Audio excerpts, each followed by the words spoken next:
Pemirsa, pengelola Bandara Soekarno-Hatta PT Angkasa Pura II meningkatkan standar keamanan menyusul kasus pencurian barang milik penumpang di bagasi oleh oknum porter maskapai Lion Air. Salah satu cara yang dilakukan dengan menambah kamera CCTV di semua sudut selama 24 jam.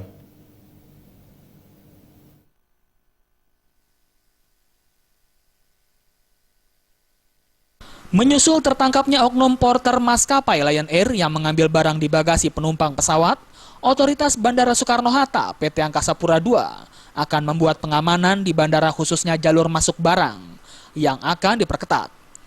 Pihak Angkasa Pura II berencana akan memperketat keamanan guna menghilangkan potensi kehilangan atau kerusakan barang di bagasi, diantaranya dengan menambah CCTV. Tak tanggung-tanggung, pihak Angkasa Pura akan menambah sebanyak 30% CCTV untuk pemantauan dengan jangkauan lebih luas selama 24 jam. Selain penambahan CCTV, pihak Angkasa Pura juga bekerja sama dengan aparat kepolisian. Tak hanya itu, menurut Direktur Utama PT Angkasa Pura II, Budi Karya Sumadi, kedepannya pihak Angkasa Pura II juga akan menerapkan sistem baggage handling system atau bagasi otomatis di semua bandara di bawah kewenangan Angkasa Pura II.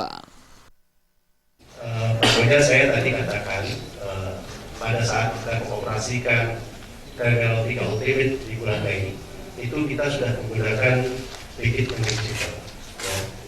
Dan pada saat terminal 3 selesai, kita mulai merevitalisasi terminal 1 dan terminal 2. Semua conveyor kita ganti dengan baggage handling system, sehingga proses daripada yang sekarang ini masih dilakukan oleh manusia, kita akan lakukan otomatisasi dari pekerjaan-pekerjaan itu sendiri. Diberitakan sebelumnya Polres Metro Bandara Internasional Soekarno-Hatta berhasil membekuk 4 pencuri barang milik penumpang pesawat dengan modus merusak dan membuka bagasi. Tersangka yang merupakan porter Lion Air saat ini sudah diamankan untuk menjalani proses hukum lebih lanjut. Dari Tangerang, Banten, Adi Darmawan melaporkan.